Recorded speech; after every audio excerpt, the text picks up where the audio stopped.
name is Grace. I'm a rising junior majoring in Health and Human Services with concentration in public health. And I've been a part of the Peer Mentor program for about 6 months. Hello, my name is Kamara. I'm a rising senior, same major as Grace. Sorry, there's a knock on my door. Anyway, I've been part of the Peer Mentor program for about 11 months now. And today we're doing yoga. Yes. We're going to be sharing our screen for a yoga video because I feel like the person who's actually leading it explains it much better than us. Well, at least much better than me. I'm not a yoga expert. I think Kamara is, but... No. I am not a yoga expert either. And then I'm going to leave in the chat box. Or can you leave in it since I'm sharing my screen real quick?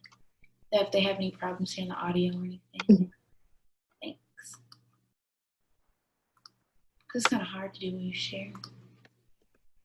Okay.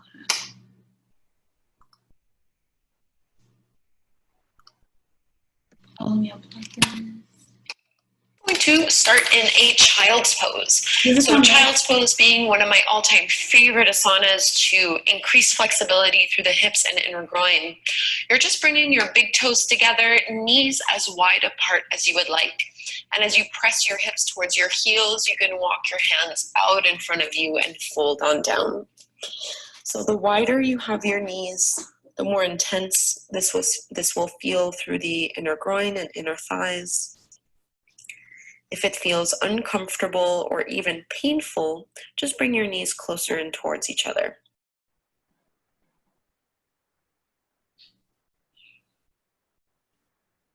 Take some slow, steady breaths.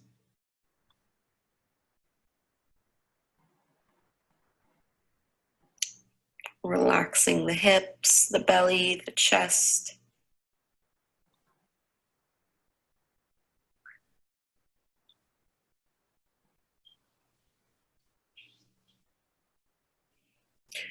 And let's walk our hands in, lifting the chest back up. Please make your way into tabletop pose on hands and knees.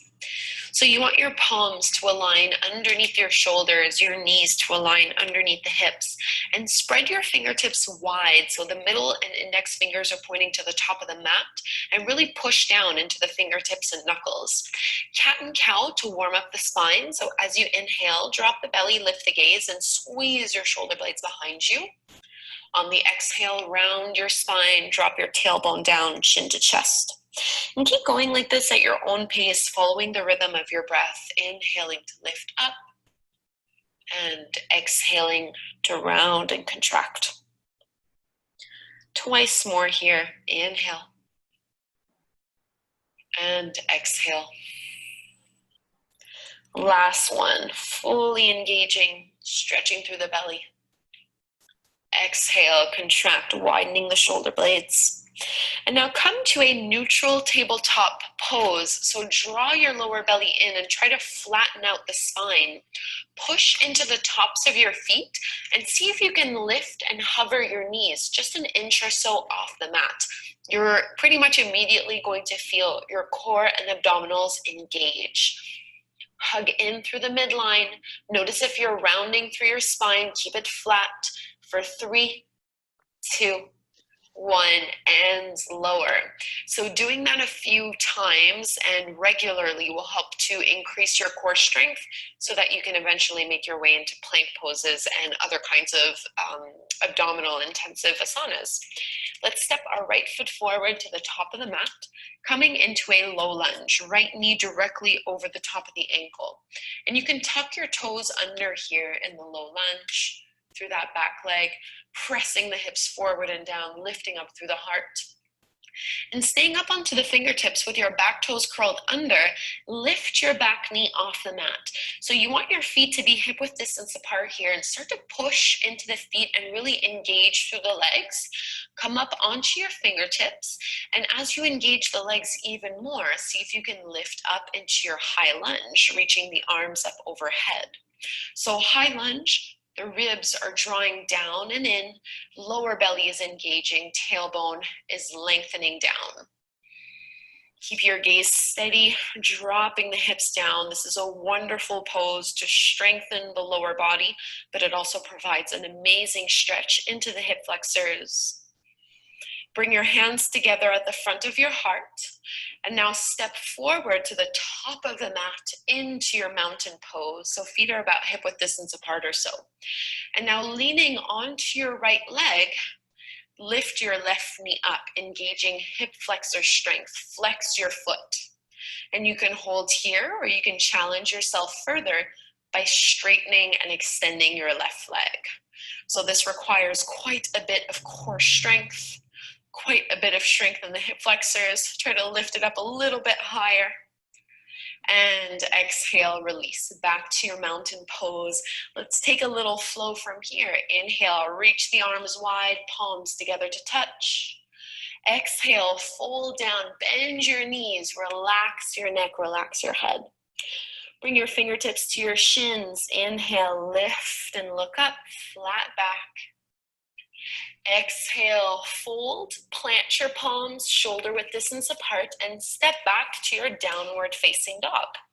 So downward dog, fingertips are spreading wide, feet are about hip width distance apart, whereas your shoulders are about, or your palms are about shoulder width distance apart. Really doesn't matter whether or not your legs are straight here. So you can absolutely bend your knees generously and focus on curling your tailbone up to the sky and pushing your chest to your thighs. Take one big breath here, and then set your knees back down to the floor. Realign your palms underneath your shoulders in tabletop pose, firm up the core, and we're gonna try that knee and shin lift for a few breaths once more here. Push down into the fingertips and knuckles, point your toes back, press into the tops of the feet, and see if you can lift the shins up. Draw your shoulder blades down your back, keep the crown of your head extending forward. Instead of pushing your stomach out, think of drawing it in and up. Hug in through the midline. Stay here for 3, 2, 1. Bring your knees back down, and let's step the left foot forward to the top of the mat, aligning the left knee over the top of your ankle, lifting up through your chest.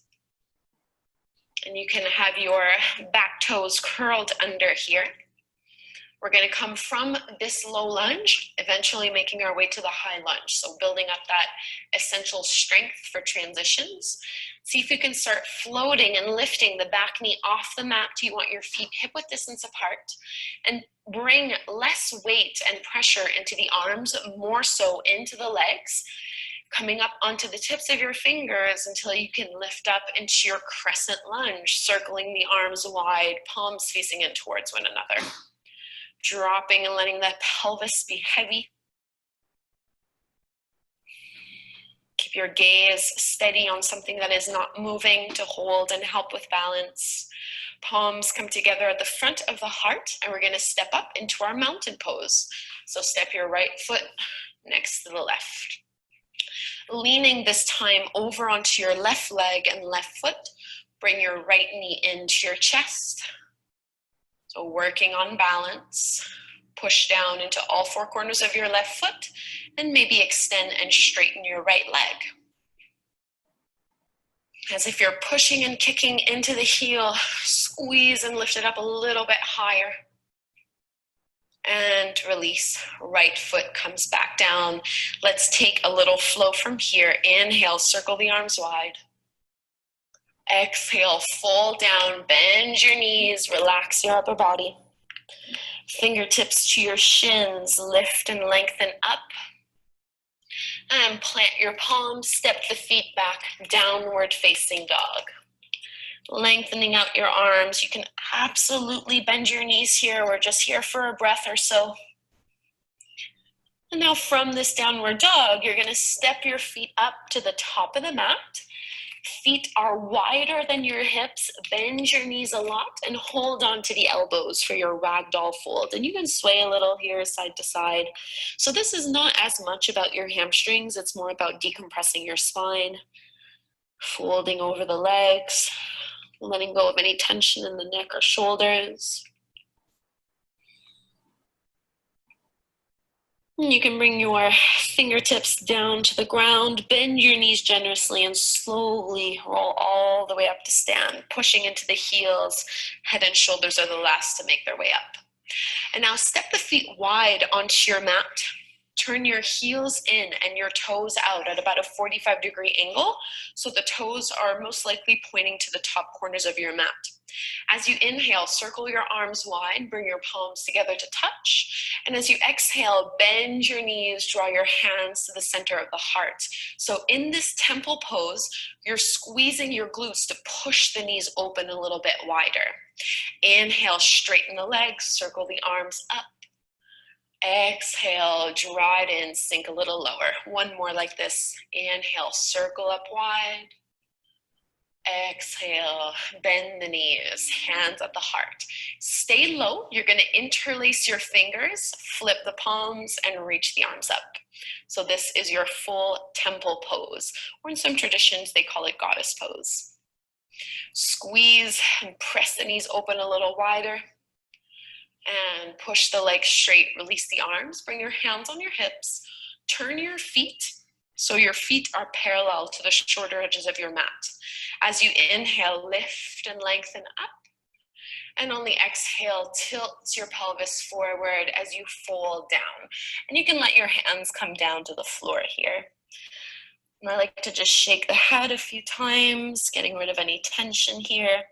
And we're not locking the knees, just keeping a tiny little micro bend.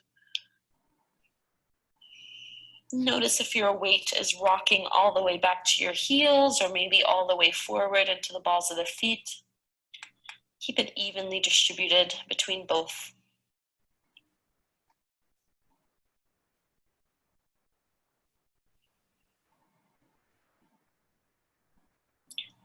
And bring your hands out in front of you, lifting the chin and chest up. And you can just toe heel your feet in together. Bend your knees into a little squat and just lower your way down to take a seat. So from here, extend your right leg out in front of you.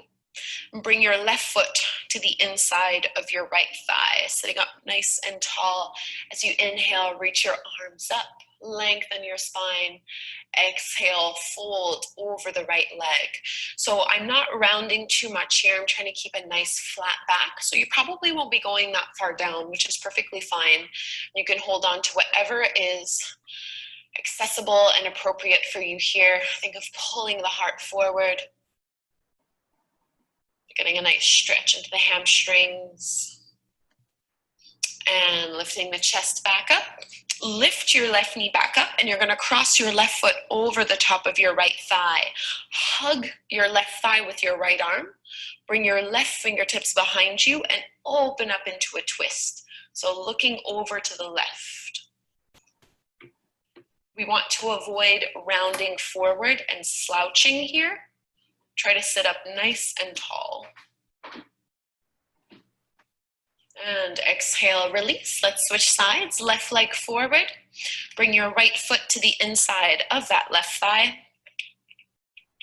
Inhale, arms rise. And then exhale, moving into a fold. And really it's called a fold, but we're just tilting a little bit to maintain a flat back. You really don't need to go too far in this kind of pose to be able to feel a good amount of sensation into the back of the leg. To me, it's one of those poses where less is more.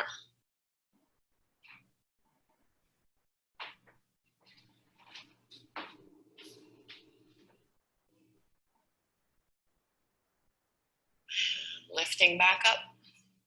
Bring your right knee in. Cross your right foot over the top of your left thigh. Hug your right leg with your left arm. Bring your right fingertips behind you. Twist open. Still pushing down into your big right toe. Lengthening your spine a little bit more.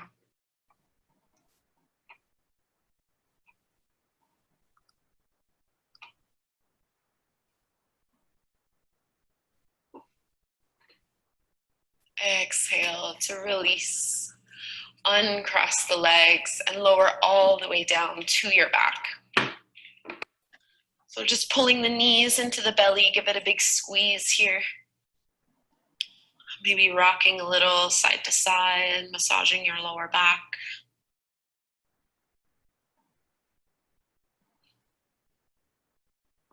And then coming to Shavasana, you can extend your legs out in front of you.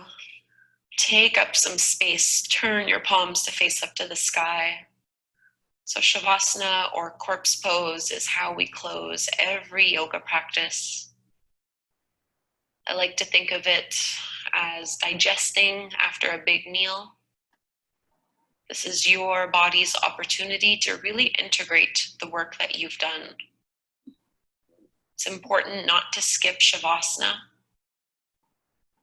but to instead give yourself these last few moments of silence and stillness, relaxing fully.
And deepen your breath, filling up the belly and the chest until you can move a little through fingers and toes, or turn the head side to side. You can reach your arms up overhead, taking a great big stretch. And we'll roll over to one side. Come on up to take a seat.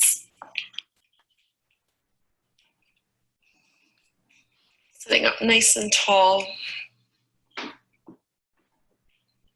Close your eyes, bring your hands together at the front of the heart. Really take a moment to thank yourself for making the time to practice yoga at home. I know it's not always easy to carve that time out.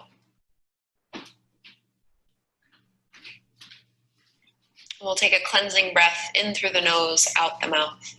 Big breath in.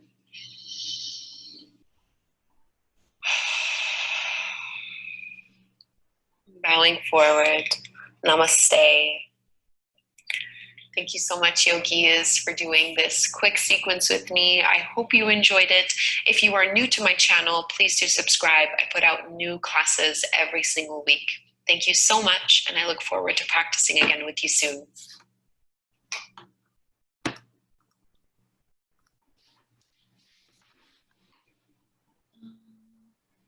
So if you didn't get it, this was her YouTube page.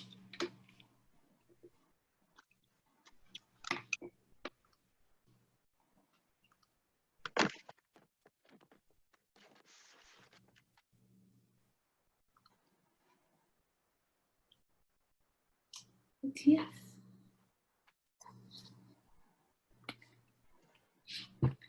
Did you have any last words, Kamara? No. Next Monday we have how to protect Mother Earth. We're going to focus on environmental wellness at 1 p.m.